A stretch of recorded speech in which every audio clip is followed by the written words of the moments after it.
Okay, हम testimony को सुनेंगे। Praise the Lord everyone, जैम सिद्धि पास्टर जी। जी मैं मोनिका सहजपाल, मैं कनाडा टोरंटो तो आई हूँ अपनी टेस्टमनी देने वास्ते। I'm Monica Saswell, come from Canada to give my testimony. So मेरी टेस्टमनी स्टार्ट होती है 2017 से। My testimony starts from 2017. By profession I am a qualified lawyer. I'm a qualified lawyer. Yeah. So in 2017 मेरा जो career था वो बहुत peak के ऊपर था। In 2017, my career was on peak. और मैं इमिग्रेशन लॉयर थी। I was an immigration lawyer. और जैसे जैसे मैं अपने आगे करियर में बढ़ती जा रही थी वैसे वैसे मैं खुदा से दूर होती जा रही थी। As I was progressing in my career, I was taking step back from Lord Jesus Christ. और बस मुझे ये था, कहीं मैंने पढ़ा हुआ था, I born in a Christian family but still I was not follow Jesus as a Christian. I used to think that I was born in a Christian family, but I was not following Jesus. तो मुझे ये लगता था कि एक हमारी command है कि हमें अपना टाइट देना है और बस ठीक है, जीसस का पूरा करना है। I used to think that we should just give up a tithe and that's it. तो क्या होता है कि जब 17th of April 2017 On 17th of April 2017, मैं अपने बेटे के बर्थडे के लिए अपने हस्बैंड के साथ कुछ स्टफ लेने के लिए गई। I went out for my daughter's birthday with my husband. Apostle जब कहते हैं कि 2017 में ही कहते हैं जब ये जा रहे थे, कार पार्क करने लगे तो कार का कहते बम्पर इनके सिर पर लगा था और आपका सिर उस समय एक्सीडेंट हुआ था, सिर पर चोट लगी। आपको कौन से हॉस्पिटल पर में लेकर गए थे उस समय? हम्बर हॉस्पिटल टोरंटो, हम्बर जनरल हॉस्पिटल।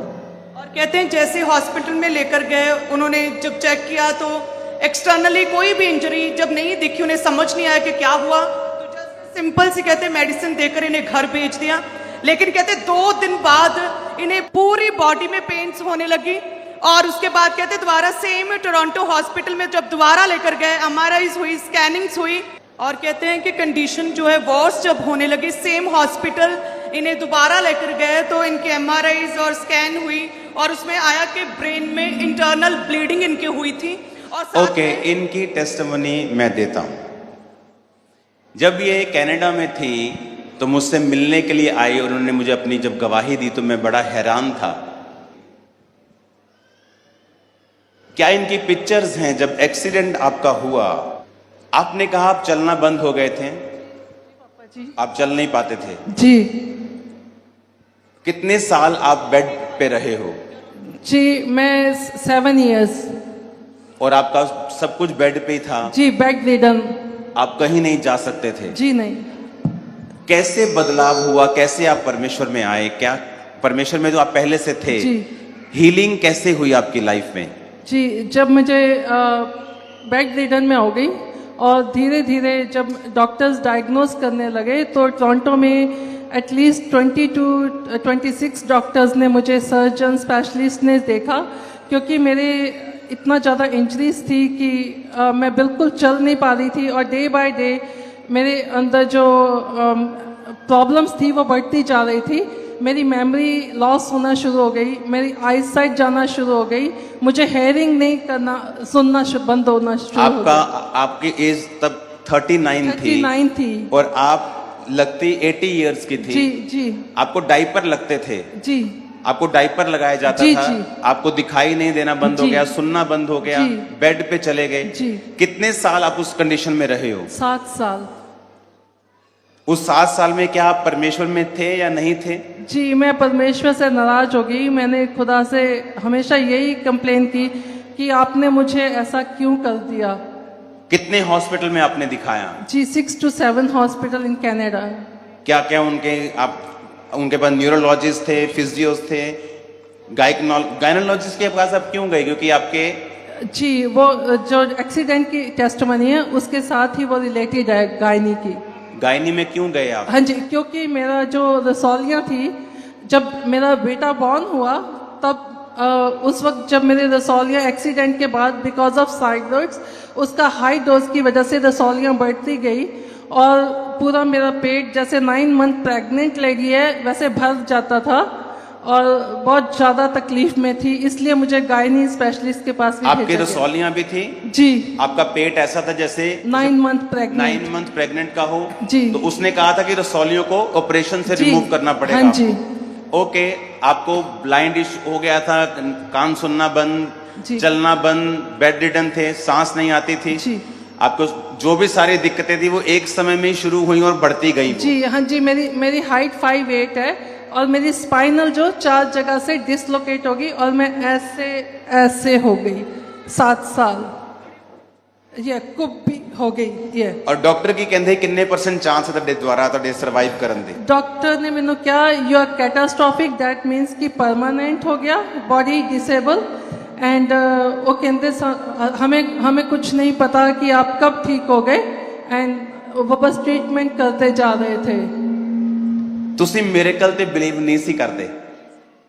हाँ जी। ਨਹੀਂ ਕਰਦੇ ਸੀ ਕ੍ਰਿਸਚੀਅਨ ਹੋ ਕੇ ਵੀ? हाँ जी। ਕੀ ਕਹਿੰਦੇ ਸੀ ਮਿਰੇਕਲ ਨੂੰ ਤੁਸੀਂ? जी सॉरी, मैं कहती सी पखंड है। ਇਹ ਪਖੰਡ ਹੈ ना? हाँ जी।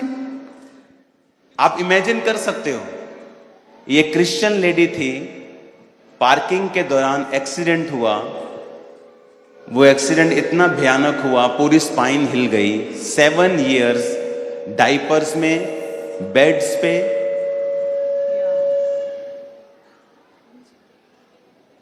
सुनना बंद। इनकी फोटोज हैं, वो फोटो दिखाना जिसमें ये आपको ये इस समय आप 39 की थी?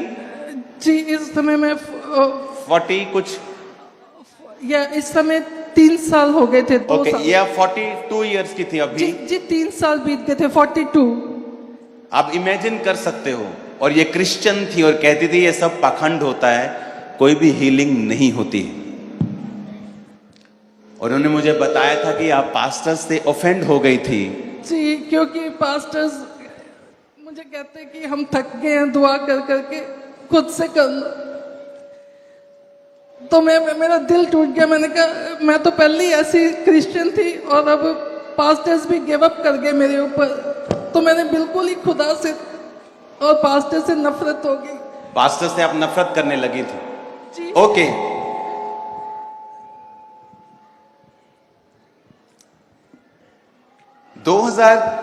आपकी मदर 11 साल से अंकुर नुला मिनिस्ट्री के वो मेंबर थे, उसके जुड़े हुए थे, चर्च को जानते थे।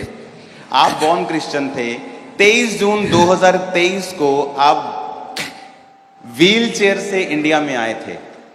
आपको परमिशन लेनी पड़ी थी एयरलाइन की कि आप उसमें ट्रेवल कर सकते, डॉक्टर्स की परमिशन लेनी पड़ी थी हाँ आप। जी। मेरी मम्मी, वो क्या है किस्सा आप बताओ उनको। मेरी मम्मी बहुत दुखी हो गई कि मेरी बेटी इदा में इन्नी जवान मेरी बच्ची, तो वो डॉक्टर्स ने रिक्वेस्ट की थी कि मेरी बेटी को भेज दो जितना दी भी है। डॉक्टर कहते असी नहीं भेजना बिकॉज साडी रिस्पॉन्सिबिलिटी आ, असी नहीं छड़ना। मेरी मम्मी दुआ करते गए बिकॉज वो खांबला नाल जुड़े हुए सी, उन्हों का फेथ सीगा, वो देखते सी गवाइयां, उन्हों का विश्वास सी जे खुदा उन्होंने कर सकते तो मेरी बेटी ने भी करूँगा। पर मेरे अंदर नफरत सी पास्टर्स लिए भी, खुदा लिए। तब फिर मैं मम्मी कहते पुत आ जा, मैं कि मैं नहीं आना। फिर खुदा ने मैनू 1 जनवरी 2023 में एक ड्रीम दिखाया मॉर्निंग टाइम विच कि 23 जुलाई ਨੂੰ ਮੇਰਾ ਬਰਥਡੇ, ਅੱਜ ਬਰਥਡੇ ਆ, ਤੇ ਕਿ ਮੈਂ ਬਰਥਡੇ ਵਾਲੇ ਦਿਨ ਮੈਂ ਬਹੁਤ ਡੈਕੋਰੇਸ਼ਨ ਹੋਈ ਪਈ ਆ ਤੇ ਮੈਂ ਚਲਦੀ ਫਿਰਦੀ ਆ, ਬਰਥਡੇ ਸੈਲੀਬ੍ਰੇਟ ਕਰ ਰਹੀ ਆ। ਤੇ ਮੈਂ ਉੱਠ ਕੇ ਮੈਂ ਜਦੋਂ ਤੁਸੀਂ ਇੰਡੀਆ ਆਣਾ ਸੀਗਾ ਜੀ, ਤੁਹਾਨੂੰ ਡਾਕਟਰ ਕੋਲ ਸਪੈਸ਼ਲ ਪਰਮਿਸ਼ਨ ਲੈਣੀ ਪਈ ਕੈਨੇਡੀਅਨ ਡਾਕਟਰਸ ਜੀ। ਕੋ ਕਿ ਮੈਂ ਟਰੈਵਲ ਕਰਨਾ ਚਾਹੁੰਦੀ ਹਾਂ। ਜੀ ਤਾਂ ਖੁਦਾ ਨੇ ਉਹਨਾਂ ਨੂੰ ਛੂਇਆ ਉਸ ਟੀਮ ਤੋਂ ਬਾਅਦ। डे बाय डे मैं उन्होंने रिक्वेस्ट की, मेरे पेरेंट्स बहुत दुखी है, मैंने मिलना चाहते हैं, प्लीज़ मैंने भेज दो। वो कहते ओके टेस्ट करते, क्योंकि मेरा जो ब्लड सी वो 6 ग्राम रह गया सी। वो कहते ब्लड पूरा ब्लड दिता, सब कुछ किया, पर वो रसौलियां ना फिर निकल गया। उन्होंने फिर दिता, तो फिर वो कहते ओके इंडिया जाओ, पर रेक्लाइनर लेट के बिजनेस क्लास टिकट्स खरीदो। डॉक्टर्स ने ਤੁਹਾਨੂੰ ਅਲਾਉ ਕੀਤਾ ਕਿ ਇੰਡੀਆ ਜਾਓ, जी। पर ਤੁਸੀਂ ਲੇਟ ਕੇ ਜਾਣਾ ਇੰਡੀਆ। ਉਹਨਾਂ ਨੇ ਤੁਹਾਨੂੰ ਲਿਖ ਦਿੱਤਾ ਕਿ ਤੁਸੀਂ ਲੇਟ ਕੇ ਜਾ ਸਕਦੇ ਆ। जी जी। ਤੁਸੀਂ ਫਿਰ 에ਅਰਲਾਈਨ ਨੂੰ ਕਿਹਾ ਕਿ ਤੁਹਾਡੀ ਸੀਟ ਜਿਹੜੀ ਆ ਉਹ ਜੀ। ਕੰਪਲੀਟ ਲੇਟੀ ਹੋਈ ਹੋਵੇ ਤੇ ਸਪੈਸ਼ਲ ਇਨਸਟਰਕਸ਼ਨ ਜੀ ਸੀਗੀਆਂ ਜੀ ਜੀ ਓਕੇ ਸਾਰਾ ਉਹਨਾਂ ਨੇ ਮੇਰਾ ਮੈਡੀਸਿਨਸ ਵੀ ਰੱਖੀਆਂ ਕਿਉਂਕਿ ਮੈਨੂੰ ਐਂਗਜ਼ਾਇਟੀ ਵਗੈਰਾ ਬਹੁਤ ਹੁੰਦੀ ਸੀ ਫਿਰ ਮੈਂ ਇੰਡੀਆ ਆਈ ਵੀਲ ਚੇਅਰ ਤੇ ਮੇਰੇ ਮੰਮੀ ਜਿੱਦਾਂ ਮੈਨੂੰ ਘਰ ਲੈ ਕੇ ਗਏ ਤਾਂ ਫਿਰ ਜੋ ਕੰਮ ਮੇਰੇ ਹਸਬੈਂਡ ਕਰਦੇ ਸੀ ਨਰਸਿਸ ਡਾਕਟਰ ਘਰ ਆ ਕੇ ਕਰਦੇ ਸੀ ਬਾਤ ਇਹ ਉਹ ਮੰਮੀ ਕਰਦੇ ਮੇਰਾ ਦਿਲ ਦੁਖੀ ਹੋਇਆ ਵੀ ਮੈਂ ਇੱਥੇ ਕਿਉਂ ਆ ਗਈ ਪਰ ਮੇਰੀ ਮੰਮੀ ਦਾ ਵਿਸ਼ਵਾਸ ਸੀ ਕਿ ਮੈਨੂੰ ਖਾਂਬਰਾ ਲੈ ਕੇ ਜਾਣਾ ਹੈ ਤੇ ਨਾ ਮੈਂ ਚਮਚ ਨਾ ਬ੍ਰਸ਼ ਕੁਝ ਵੀ ਨਹੀਂ ਪੂਰੀ ਡਿਸੇਬਲ ਆ ਪੂਰੀ ਰਾਈਟ ਹੈਂਡ ਸਾਈਡ ਤੇ ਚੱਲਦੀ ਨਹੀਂ ਸੀ ਫਿਰ ਮੇਰੇ ਮੰਮੀ ਕੀ ਕੀਤਾ ਉਹਨਾਂ ਨੂੰ ਪਤਾ ਸੀ ਮੈਂ ਸੌਰੀ ਤੁਹਾਨੂੰ ਲਾਈਕ ਨਹੀਂ ਕਰਦੀ ਸੌਰੀ ਤਾਂ ਮੇਰੀ ਮੰਮੀ ਨੂੰ ਪਤਾ ਸੀ ਤਾਂ ਉਹਨਾਂ ਨੇ ਕੀ ਕੀਤਾ ਅੱਜ ਤੁਸੀਂ ਲਾਈਕ ਨਹੀਂ ਸੀ ਕਰਦੇ ਮੈਨੂੰ ਸੁਣਿਆ ਨਹੀਂ ਮਾਈਕ ਦੀ ਵਜ੍ਹਾ ਨਾਲ ਅੱਛਾ ਓਕੇ ਸੌਰੀ ਸੁਣੋ ਰੀਅਲ ਟੈਸਟਮਨੀ ਇਹ ਬੈਡ ਰਿਡਨ ਰਹੇ 7 ਸਾਲ ਤੁਸੀਂ ਫੋਟੋ ਦੇਖੀ ਇਸ ਫੋਟੋ 'ਚ ਇਹ 42 ਸਾਲ ਦੇ ਸੀਗੇ ਔਰ ਟੋਟਲ ਲਾਈਫ ਡਾਈਪਰ ਤੋਂ ਲੈ ਕੇ ਕੰਨਾਂ ਤੋਂ ਲੈ ਕੇ ਅੱਖਾਂ ਤੋਂ ਲੈ ਕੇ ਰੀੜ ਦੀ ਹੱਡੀ ਤੋਂ ਲੈ ਕੇ ਸਭ ਕੁਝ ਵੇਸਟ ਹੋ ਚੁੱਕਾ ਸੀ ਔਰ ਜਦੋਂ ਇਹ ਇੰਡੀਆ ਆਏ ਕਿ ਕੈਨੇਡੀਅਨ ਡਾਕਟਰਸ ਕੋਲ ਪਰਮਿਸ਼ਨ ਲੈਣੀ ਪਈ ਕਿ ਮੈਂ ਟਰੈਵਲ ਕਰਨਾ ਚਾਹੁੰਦੀ ਹਾਂ ਮੇਰੀ ਮਦਰ ਚਾਹੁੰਦੇ ਮੈਂ ਇੰਡੀਆ ਆਵਾਂ ਉਹਨਾਂ ਨੇ ਲਿਖ ਕੇ ਦਿੱਤਾ ਕਿ ਠੀਕ ਹੈ ਹੀ ਅਲਾਓ ਕਰਦੇ ਲੇਕਿਨ ਇਹ ਇਨਸਟਰਕਸ਼ਨਸ ਨੇ ਤੁਸੀਂ ਇਸੇ ਇਨਸਟਰਕਸ਼ਨਸ ਦੇ ਨਾਲ ਹੀ ਟਰੈਵਲ ਕਰ ਸਕਦੇ ਆ ਇਹਨਾਂ ਨੇ 에ਅਰਲਾਈਨ ਨੂੰ ਲਿਖਿਆ ਕਿ ਸਪੈਸ਼ਲ ਪਰਸਨ ਹੈ ਸਪੈਸ਼ਲ ਪੇਸ਼ੈਂਟ ਹੈ ਇਹਨੂੰ ਇੱਦਾਂ ਲੈ ਕੇ ਜਾਣਾ ਉਹਨਾਂ ਨੇ ਸਾਰੀ ਅਰੇਂਜਮੈਂਟ ਕੀਤਾ ਇਹਨਾਂ ਨੂੰ ਵੀਲ ਚੇਅਰ ਤੇ ਅੰਦਰ ਲੈ ਕੇ ਗਏ ਲਿਟਾ ਕੇ ਇੱਦਾਂ ਹੀ ਉਠਾ ਕੇ ਇਹਨਾਂ ਨੂੰ ਜਲੰਧਰ ਦੇ ਵਿੱਚ ਲੈ ਕੇ ਆਏ ਉੱਥੇ ਕੀ ਹੋਇਆ ਜੋ ਜਲੰਧਰ ਪਹੁੰਚੇ ਤੁਸੀਂ ਦੇਖਿਆ ਮਦਰ ਤੁਹਾਡੇ ਡੇਲੀ ਤੁਹਾਨੂੰ ਡਾਈਪਰ ਪਾਣਾ ਜਾਂ ਕੁਝ ਵੀ ਕਰਨਾ ਤੁਹਾਨੂੰ ਲੱਗਦਾ ਸੀ ਮੈਂ ਕਿਉਂ ਆ ਗਈ ਹਾਂ ਇੱਥੇ ਮੈਂ ਉੱਥੇ ਠੀਕ ਸੀਗੀ ਫਿਰ ਮੈਨੂੰ ਦੁੱਖ ਲੱਗਾ ਮੈਂ ਕਿਉਂ ਆ ਗਈ ਇੱਥੇ ਤੇ ਮੰਮੀ ਕੀ ਕਰਦੇ ਸੀ ਜਿੱਦਾਂ ਉਹਨਾਂ ਨੇ ਗੇਮ ਪਲੇ ਕੀਤਾ ਉਹਨਾਂ ਨੇ ਤੁਹਾਡਾ ਵਚਨ ਸਭ ਕੁਝ ਲਗਾ ਦੇਣਾ ਸਵੇਰੇ ਹੀ ਉੱਠ ਕੇ ਤੇ ਮੈਂ ਜੇ ਲਿਵਿੰਗ ਰੂਮ 'ਚ ਆ ਉਹਨਾਂ ਨੇ ਲਿਵਿੰਗ ਰੂਮ 'ਚ ਲਗਾ ਦੇਣਾ ਉਹਨਾਂ ਨੂੰ ਪਤਾ ਸੀ ਉੱਠ ਤਾਂ ਸਕਦੀ ਨਹੀਂ ਬਿਨਾਂ ਸਹਾਰੇ ਤੋਂ ਉਹ ਤੁਹਾਡੇ ਤੇ ਬਿਨਾਂ ਪੁੱਛੇ ਬਿਨਾਂ ਤੁਹਾਡੀ ਇਜਾਜ਼ਤ ਦੇ ਜਿੱਥੇ ਵੀ ਤੁਸੀਂ ਹੁੰਦੇ ਸੀ ਉੱਥੇ ਮਾਸ ਪ੍ਰੇਅਰ ਤੇ ਪ੍ਰੇ ਲਾ ਦਿੰਦੇ ਸੀ ਕਿਉਂਕਿ ਡਾਕਟਰਸ ਨੇ ਜਦੋਂ ਮੈਂ ਕੈਨੇਡਾ ਤੋਂ ਗਈ ਕੰਡੀਸ਼ਨ ਸੀ ਕਿ ਉੱਥੇ ਫਿਜ਼ੀਓ ਮਸਾਜ ਕਾਇਓਪ੍ਰੈਕਟਰ ਸਾਰੇ ਘਰ ਆਣੇ ਚਾਹੀਦੇ ਬਲੱਡ ਵਰਕ ਵੀ ਐਵਰੀ ਵੀਕ ਚਾਹੀਦਾ ਤਾਂ ਡਾਕਟਰਸ ਮਸਾਜ ਥੈਰੇਪੀ ਸਵੇਰੇ ਆਉਂਦੇ ਸੀ ਸਾਰਾ ਅਰੇਂਜਮੈਂਟ ਘਰ ਕੀਤਾ ਪੇਰੈਂਟਸ ਨੇ ਮੰਮੀ ਨੇ ਸਵੇਰੇ 5 ਵਜੇ ਉੱਠ ਕੇ ਨਾ ਲਗਾ ਦੇਣਾ ਤੁਹਾਨੂੰ ਤੇ ਫਾਇਰ ਪ੍ਰੇਅਰ ਖਾਂਬਰਾ ਤੇ ਜਾਣ ਕੇ ਉੱਚੀ ਕਰਨਾ ਵੀ ਸੁਣ ਜੇ ਤਾਂ ਮੈਂ ਜਦੋਂ ਸੁਣਦਾ ਸੀ ਮੈਨੂੰ ਇਰੀਟੇਟ ਹੁੰਦਾ ਸੀ ਕਿਉਂਕਿ ਮੈਨੂੰ ਯਾਦ ਆਉਂਦਾ ਸੀ ਪਾਦਰੀ ਕਹਿੰਦੇ ਅਸੀਂ ਨਹੀਂ ਕਰ ਸਕਦੇ ਬਾਕੀ ਪਾਸਟਰਾਂ ਦੀ ਯਾਦ ਆਉਂਦੀ ਸੀ ਹਾਂਜੀ ਫਿਰ ਮੈਨੂੰ ਗੁੱਸਾ ਆਉਂਦਾ ਸੀ ਤੁਹਾਨੂੰ ਵੱਲ ਦੇਖ ਕੇ ਵੀ ਕਿ ਸਾਰੇ ਪਾਸਟਰ ਇਦਾਂ ਦੇ ਹੀ ਆ ਸਾਰੇ ਹਾਂਜੀ ਮੈਂ ਕਿਹਾ ਇਹ ਤਾਂ ਉਤੋਂ ਵੀ ਵੱਡੇ ਨੇ ਇਹਨਾਂ ਦਾ ਤਾਂ ਬਹੁਤ ਵੱਡਾ ਆ ਸੁਣੋ ਹਾਂ ਤੇ ਫਿਰ ਮਤਲਬ ਕਿ ਸੌਰੀ ਪਾਪਾ ਜੀ ਤਾਂ ਫਿਰ ਨਾਰਮਲ ਫਿਰ ਮੰਮੀ ਕਹਿੰਦੇ ਵੀ ਮੈਂ ਲਿਵਿੰਗ ਰੂਮ 'ਚ ਹੋਣਾ ਉਹਨਾਂ ਨੂੰ ਪਤਾ ਸੀ ਉੱਠ ਤਾਂ ਸਕਦੀ ਨਹੀਂ ਬਿਨਾਂ ਸਹਾਰੇ ਤੋਂ ਹੋਰ ਟੀਵੀ ਉੱਚਾ ਕਰ ਦੇਣਾ ਫਿਰ ਮੈਨੂੰ ਗੁੱਸਾ ਆਉਣਾ ਤਾਂ ਮੈਂ ਕਹਿਣਾ ਝੂਠ ਬੋਲਣਾ ਉਹ ਮੈਂ ਵਾਸ਼ਰੂਮ ਜਾਣਾ ਮੇਰੇ ਪੇਨ ਹੋ ਗਈ ਵੀ ਮੈਨੂੰ ਬੈਡਰੂਮ 'ਚ ਲੈ ਜਾਏ ਮੇਰੀ ਮੰਮੀ ਇੰਨੀ ਚਲਾਕ ਉਹਨੇ ਬੈਡਰੂਮ 'ਚ ਟੀਵੀ ਲਵਾਤਾ ਇੱਕ ਹੋਰ ਖਰੀਦ ਕੇ ਉਹਨੇ ਉੱਥੇ ਵੀ ਲਗਾਉਣਾ ਸ਼ੁਰੂ ਕਰਤਾ ਹੋਇਆ ਕੀ ਉਸ ਦਿਨ ਤੇ ਉਹ ਲਗਾਤਾਰ ਮੈਂ ਤੁਹਾਡੀਆਂ ਪ੍ਰੇਅਰ ਸੁਣੀ ਗਈ ਹੌਲੀ ਹੌਲੀ ਮੈਨੂੰ ਕੀ ਹੋਣ ਲੱਗਾ ਨਾਈਸ ਲੱਗਣ ਲੱਗਾ ਮੈਨੂੰ ਨਾ ਜਦੋਂ ਮੈਂ ਪਹਿਲੇ ਮੈਂ ਤੁਹਾਨੂੰ ਦੇਖਦੀ ਨਹੀਂ ਹੁੰਦੀ ਸੀ ਮੈਂ ਦੇਖਣਾ ਨਹੀਂ ਚਾਹੁੰਦੀ ਸੀ ਬਸ ਮੇਰੇ ਕੰਨਾਂ 'ਚ ਆਵਾਜ਼ ਜਾਣੀ ਮੈਂ ਦੇਖਦੀ ਨਹੀਂ ਸੀ ਫਿਰ ਮੈਂ ਤਾਂ ਨਹੀਂ ਮੇਰਾ ਦਿਲ ਕੀਤਾ ਮੈਂ ਤੁਹਾਨੂੰ ਦੇਖਾਂ ਫਿਰ ਮੈਂ ਦੇਖਣਾ ਸ਼ੁਰੂ ਕੀਤਾ ਜਦੋਂ ਮੈਂ ਤੁਹਾਨੂੰ ਫਸਟ ਟਾਈਮ ਦੇਖਿਆ ਤੇ ਮੇਰੀ ਬੋਡੀ ਸ਼ਿਵਰਿੰਗ ਕਰਨ ਲੱਗ ਪਈ ਤਾਂ ਮੈਨੂੰ ਇਦਾਂ ਲੱਗਾ ਜਿੱਦਾਂ ਕਿਸੇ ਨੇ ਨਾ ਕਿੰਨੀਆਂ ਸਾਰੀਆਂ ਆਈਸ ਬਕਟ ਮੇਰੇ ਉੱਤੇ ਪਾ ਦਿੱਤੀਆਂ ਓਕੇ ਉਸ ਤੋਂ ਬਾਅਦ ਮੈਨੂੰ ਬੜਾ ਅੱਛਾ ਫੀਲ ਹੋਇਆ ਤੇ ਮੈਂ ਕਿਹਾ ਵੀ ਇੱਥੇ ਸਾਰੇ ਕਹਿੰਦੇ ਆ ਵੀ ਪਾਸਟਰ ਜੀ ਆਂਦੇ ਹੱਥ ਰੱਖਦੇ ਇਦਾਂ ਹੁੰਦਾ ਮੈਂ ਕਿਹਾ ਮੇਰੇ ਤੇ ਤਾਂ ਰੱਖਿਆ ਨਹੀਂ ਮੈਨੂੰ ਤਾਂ ਦੇਖਿਆ ਟੀਵੀ 'ਚੋਂ ਤੇ ਮੈਨੂੰ ਵੀ ਹੋ ਗਿਆ ਕੁਛ ਤੇ ਮੈਂ ਫਿਰ ਵਿਸ਼ਵਾਸ ਕਰਨਾ ਸ਼ੁਰੂ ਕੀਤਾ ਫਿਰ ਮੈਂ ਰੱਬ ਅੱਗੇ ਕੰਡੀਸ਼ਨ ਰੱਖੀ ਜੀਸਸ ਜੇ ਇੱਥੇ ਲੈ ਕੇ ਜਾਣਾ ਆ ਮੇਰੀ ਮੰਮੀ ਜਿਹੜੀ ਗੇਮਾਂ ਖੇਲਦੀ ਮੈਨੂੰ ਪਤਾ ਆ ਜੇ ਇੱਥੇ ਲੈ ਕੇ ਜਾਣਾ ਆ ਤਾਂ ਮੈਨੂੰ ਕਹਿੰਦੀ 23 ਜੁਲਾਈ ਨੂੰ ਤੇਰਾ ਬਰਥਡੇ ਆ ਤਾਂ ਮੈਂ ਤੈਨੂੰ ਲੈ ਕੇ ਜਾਣਾ ਮੈਂ ਕਿਹਾ ਮੈਂ ਤਾਂ ਨਹੀਂ ਜਾਣਾ ਜੇ ਜੀਸਸ ਠੀਕ ਕਰੂਗਾ ਤਾਂ ਜਾਊਂਗੀ 21 ਜੁਲਾਈ ਨੂੰ ਕੀ ਹੋਇਆ ਫਰਾਈਡੇ ਦਾ ਦਿਨ ਸੀ 21 ਜੁਲਾਈ ਰਾਤ 8:30 ਵਜੇ ਮੇਰੇ ਮੰਮੀ ਡੈਡੀ ਦੁਆ ਕਰਦੇ ਆ ਮੈਂ ਬੈਠੀ ਉੱਥੇ ਲਿਵਿੰਗ ਰੂਮ ਸੋਫਾ ਤੇ ਤੇ ਤੁਹਾਡਾ ਵਚਨ ਜਿੱਦਾਂ ਸੁਣ ਲਿਆ ਤਾਂ ਜਦੋਂ ਮੈਂ ਬੰਦ ਕੀਤੀ ਅੱਖਾਂ ਤੁਸੀਂ ਮੈਨੂੰ ਦਿਖਣੇ ਸ਼ੁਰੂ ਹੋ ਗਏ ਤਾਂ ਮੈਂ ਪ੍ਰੇਅਰ ਕਰ ਰਹੀ ਹਾਂ ਜਿੱਦਾਂ ਨੋਰਮਲ ਤੇ ਮੈਂ ਉਦੋਂ ਪਹਿਲੀ ਵਾਰ ਖੁਦਾ ਨੂੰ ਕਿਹਾ 7 ਸਾਲ ਤੱਕ ਤਾਂ ਪੇਰੈਂਟਸ ਦੁਆ ਕਰਦੇ ਭੈਣ ਭਰਾ ਕਰਦੇ ਆਪ ਤਾਂ ਮੈਂ ਗੁੱਸੇ ਸੀ ਉਦੋਂ ਪਤਾ ਨਹੀਂ ਮੇਰੇ ਦਿਲ ਚ ਆਇਆ ਮੈਂ ਕਿਹਾ ਖੁਦਾ ਜੇ ਤੂੰ ਹੈਗਾ ਆ ਸੱਚੀ ਹੈਗਾ ਆ ਇਸ ਟਾਈਮ 'ਤੇ ਮੈਨੂੰ ਛੂ ਤਾਂ ਮੈਨੂੰ ਠੀਕ ਕਰ ਤਾਂ ਮੈਂ 23 ਤਰੀਕ ਨੂੰ ਆਪਣਾ ਬਰਥਡੇ ਸੈਲੀਬ੍ਰੇਟ ਕਰਾਂ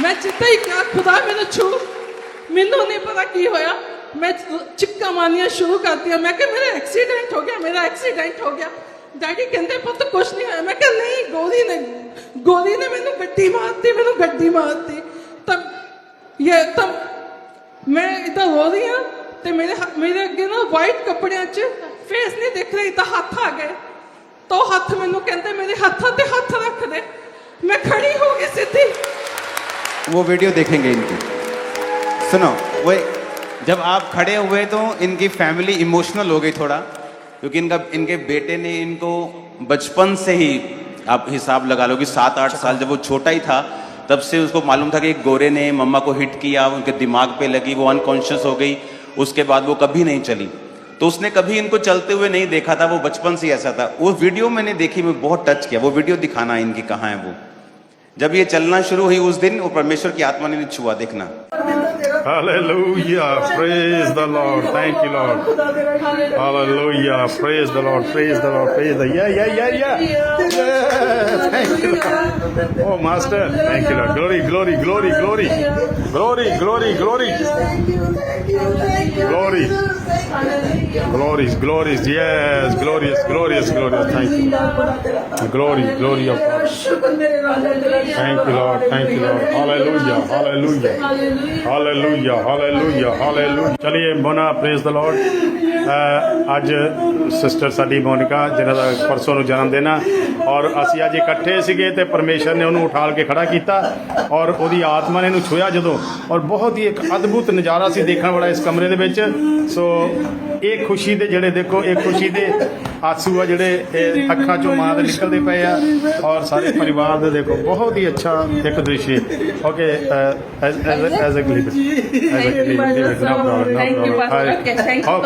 खुशी ना चल आजा मोना आजा आ देखो हम बिल्कुल मोना और स्टिक पे दिखाइए मर्जी आ देखो ये भी देखो पुट्ठी हो गई मतलब अपने आप ही इन्हें अपना ਇਹਦਾ साथ छड़ दिता ओके देखिए ਹੁਣ अपने आप चल के ਇਹ आ जाओ आया खुशी ਦਾ माहौल ਇਹ ਆ परमेश्वर ਦੀ ਕਿਰਪਾ ਆ ਜਿਹੜੀਆਂ ਲੱਤਾਂ ਚੱਲਦੀਆਂ ਨਹੀਂ ਸੀ ਇਹ ਚੱਲਣ ਲੱਗ ਪਈਆਂ ਹਾਲੇਲੂਇਆ प्रेज द लॉर्ड देखो हालेलुया धन्यवाद ओके थैंक यू मुन्ना और ये तारीफ के काबिल टेस्टिमनी सुनो आप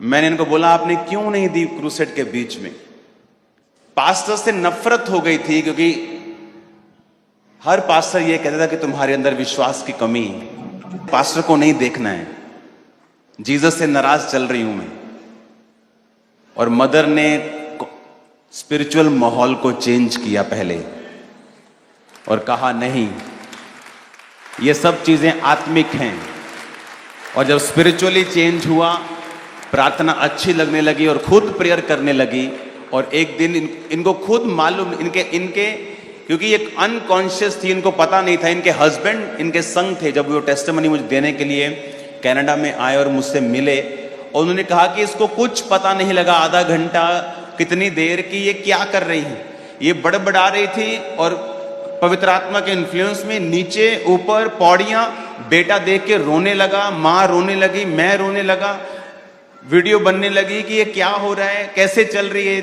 परमेश्वर की आत्मा ने इसे छुआ सब रो रहे थे उसके बाद जब आप डॉक्टर्स के पास गए आप 9th मंथ प्रेग्नेंट जितनी रसौलियां थी जी उन रसौलियों का क्या हुआ जी ਜਦੋਂ ਮੈਂ ਠੀਕ ਹੋ ਗਈ ਤਾਂ ਉਸ ਤੋਂ ਬਾਅਦ ਮੈਨੂੰ ਹੋਇਆ ਕਿ ਓਕੇ ਮੰਮੀ ਕਹਿੰਦੇ ਚਲ ਖਾਂਬਰਾ ਚਲੀਏ ਤਾਂ ਮੈਨੂੰ ਹੋਇਆ ਨਹੀਂ ਹਜੇ ਨਹੀਂ ਤਾਂ ਫਿਰ ਕਹਿੰਦੇ ਓਕੇ ਉਹਨਾਂ ਨੇ ਕਿਹਾ ਓਕੇ ਤਾਂ ਫਿਰ ਇੱਕ ਦਿਨ 10 ਸਤੰਬਰ ਆ ਗਿਆ ਤੇ ਫਿਰ ਤੁਹਾਡੀ ਪ੍ਰੇਅਰ ਦੇਖੀ ਮੈਂ ਲਾਈਵ ਆ ਕੇ ਉੱਥੇ ਨਹੀਂ ਟੀਵੀ ਤੇ ਓਕੇ ਆ ਨਹੀਂ ਰਹੀ ਸੀ ਜਿੱਦਾਂ ਜਿੱਦ ਫੜੀ ਹੋਈ ਸੀ ਪਹਿਲੇ ਹੋਰ ਦੇਖੂੰਗੀ ਹਾਂ ਹੋਰ ਕੁਛ ਹੁੰਦਾ ਫਿਰ ਮੈਂ ਕਿਹਾ ਓਕੇ ਤੁਹਾਡੇ ਨਾਲ ਗੱਲ ਕਰ ਰਹੀ ਹਾਂ ਕੱਲੀ ਟੀਵੀ ਤੇ ਕੋਈ ਕੋਲ ਨਹੀਂ ਤੁਹਾਡੇ ਨਾਲ ਉਦਾਂ ਹੀ ਗੱਲ ਕਰ ਰਹੀ ਓਕੇ ਜਲਦੀ ਟੈਸਟਮਨੀ ਦੇਵਾਂਗੇ ਉੱਥੇ ਪਹੁੰਚੇ ਤੁਸੀਂ ਫਿਰ ਮੈਂ ਫਿਰ ਕਿਹਾ ਵੀ ਮੈਂ ਪੌੜੀਆਂ ਚੜ੍ਹਨਾ ਚਾਹੁੰਦੀ ਆ ਤੇ ਤੁਸੀਂ ਪ੍ਰਚਾਰ ਖਤਮ ਹੋ ਗਿਆ ਘੋਸ਼ਣਾਵਾਂ ਕੀਤੀਆਂ ਮੈਂ ਰਿਸੀਵ ਕੀਤੀਆਂ ਤੇ ਮੇਰੇ ਆਵਾਜ਼ ਚ ਕੰਨ ਵਿੱਚ ਆਵਾਜ਼ ਆਈ ਰਨ ਫਿਰ ਮੈਂ ਕਿਹਾ ਹਾਂ ਫਿਰ ਕਿਹਾ ਰਨ ਫਿਰ ਤੀਸਰੀ ਬਾਰ ਕਿਹਾ ਰਨ ਤੇ ਪਤਾ ਨਹੀਂ ਮੈਂ ਡੋਲ ਖੋਲਿਆ ਮੈਂ ਪੌੜੀਆਂ 1.5 ਮਿੰਟ ਵਿੱਚ 120 ਪੌੜੀਆਂ ਚੜ੍ਹ ਗਈ ਰਸੌਲੀਆਂ ਦਾ ਕੀ ਹੋਇਆ ਤੁਹਾਨੂੰ ਉਸ ਤੋਂ ਬਾਅਦ ਫਿਰ ਮੇਰੇ ਦਿਲ ਚ ਆਇਆ ਕਿ ਹੁਣ ਮੈਂ ਖਾਂਬਰਾ ਚਾਹੁੰਦੀ ਆ ਹੁਣ ਓਕੇ ਆ ਫਿਰ ਮੈਂ ਤੁਹਾਡੇ ਕੋਲ ਖਾਂਬਰੇ ਆਈ ਖਾਂਬਰੇ ਆ ਕੇ ਮੈਂ ਫਾਰਮ ਭਰਿਆ ਉਹ ਕਹਿੰਦੇ ਕੀ ਚਾਹੁੰਦੇ ਮੈਂ ਕਿਹਾ ਲੇ ਹੈਂਡ ਮੈਂ ਕਿਹਾ ਹੁਣ ਆ ਕਰਾ ਕੇ ਦੇਖਦੀ ਕੀ ਹੁੰਦਾ ਮੈਂ ਕਿਹਾ ਓਕੇ ਮੈਨੂੰ ਨਾ ਰਸੌਲੀਆਂ ਆ ਤੇ ਮੇਰਾ ਲੇ ਹੈਂਡ ਕਰ ਦਿਓ ਫਿਰ ਮੰਮਾ ਜੀ ਦੇ ਨਾਲ ਆਏ ਮੈਂ ਉੱਥੇ ਪ੍ਰੇਅਰ 'ਚ ਖੜੀ ਮੰਮਾ ਜੀ ਨੇ ਮੇਰੇ ਹੱਥ ਰੱਖਿਆ ਪੜ ਕੇ ਤੇ ਰਸੌਲੀਆਂ ਤੇ ਮੇਰੇ ਤੇ ਹੱਥ ਰੱਖਿਆ ਤੇ ਚਲੇ ਗਏ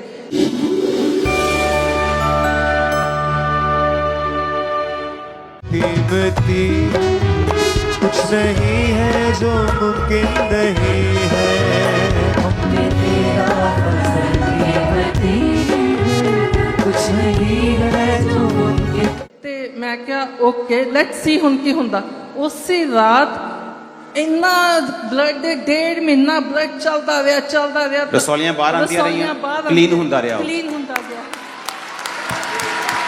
ਚੈੱਕ ਕਰਾਇਆ ਕਿ ਨਹੀਂ हाँ जी और डॉक्टर्स कहते क्योंकि बार बार बनी जा रहा सी तो इंडिया डॉक्टर कहते लेट्स डू ऑपरेशन मैं क्या ऑपरेशन तो नहीं कराना मैं कैनेडा वापस जा रही हाँ मेरा साफ हो रहा मेरा विश्वास हो गया ये होगा हुन शुरुआत है होगा तो मैं क्या मैं इंडिया जा रही वापस जा रही 5 अक्टूबर ने मेरी फ्लाइट सी फिर टेस्ट कराए दोबारा कि हाँ नहीं? जी फिर दोबारा टेस्ट करे कहते ऑपरेशन तो मैं क्या कोई गल नहीं मैं जिदन फ्लाइट चेंज करा के 23 नवंबर को चढ़न लगी एकदम सब कुछ बंद हो गया पेट फ्लैट हो गया ओ जीसस